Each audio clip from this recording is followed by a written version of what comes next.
Je suis le bon berger qui donne sa vie pour ses brebis.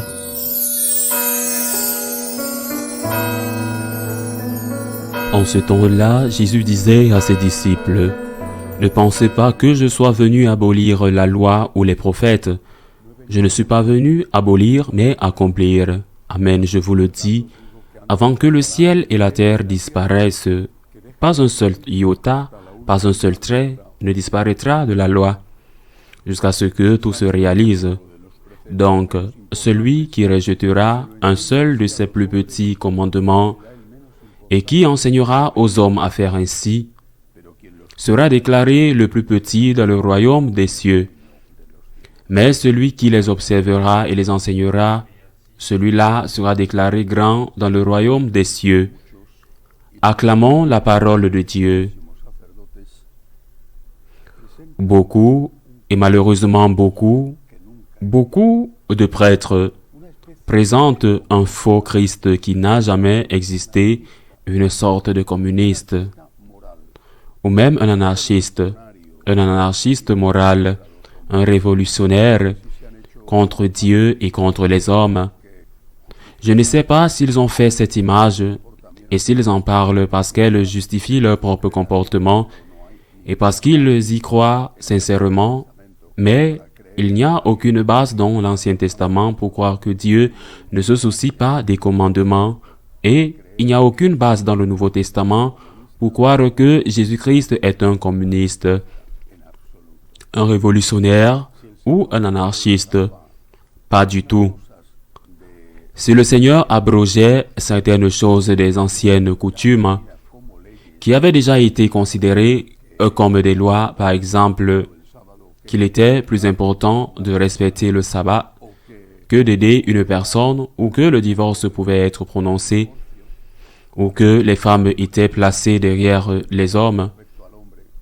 Si le Seigneur a abrogé cela, c'est parce que cela ne signifiait ou ne figurait pas dans la loi de Moïse. Et cela ne figurait certainement pas dans les prophètes. C'est de cela qu'il parle aujourd'hui, de la loi et des prophètes. Le Seigneur ne parle pas de ces 300 règles que les pharisiens devaient respecter. Par exemple, ils ne pouvaient pas cuire dans le même récipient, même dans la même cuisine, les aliments qui contenaient du lait avec des aliments qui contenaient de la viande. Le Seigneur ne parle pas de cela. Il parle de la loi, des 10 commandements de Moïse et de l'enseignement des prophètes. Bien sûr, ce n'est pas tout pour un chrétien. C'est le minimum.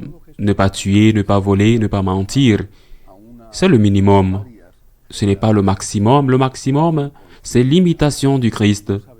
Mais tous ces anarchistes qui ont formé une ou plusieurs générations de gens sans conscience, qui ne savent pas distinguer le bien du mal, je le répète, je ne sais pas pourquoi ils se sont comportés de la sorte. Ils le sauront, mais ils ont fait d'immenses dégâts.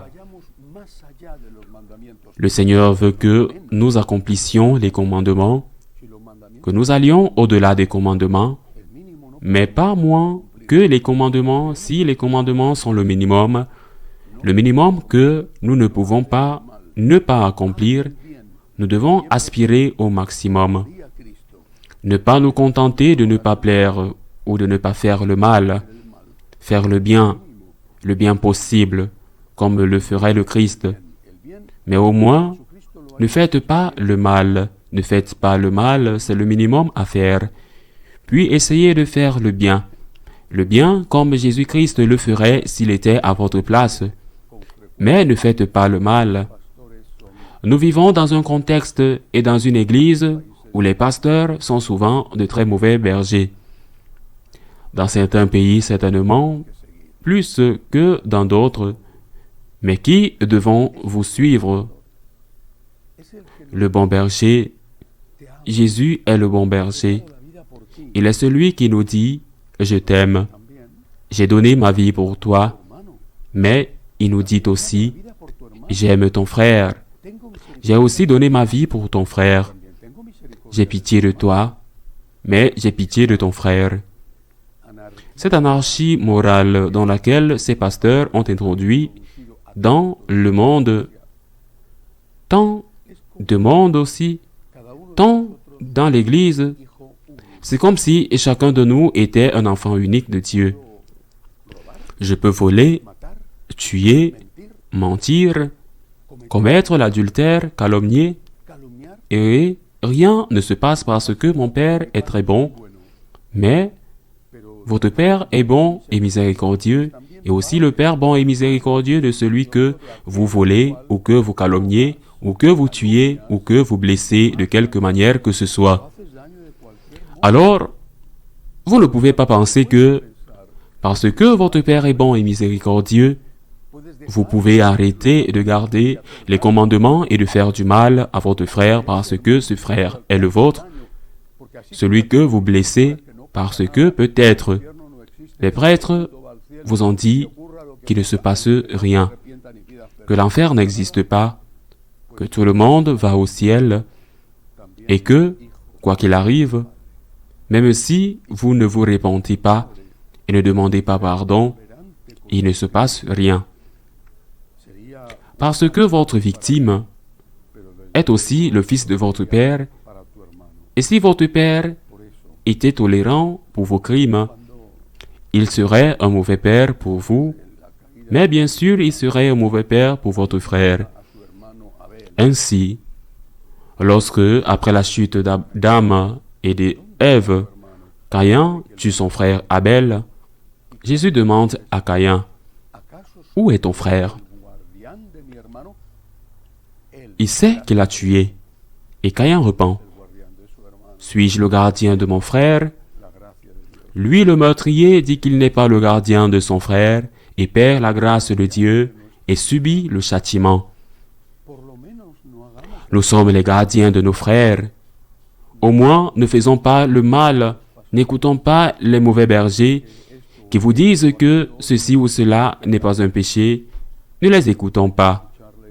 Écoutons le bon berger qui nous dit que nous devons éviter le mal et faire le bien.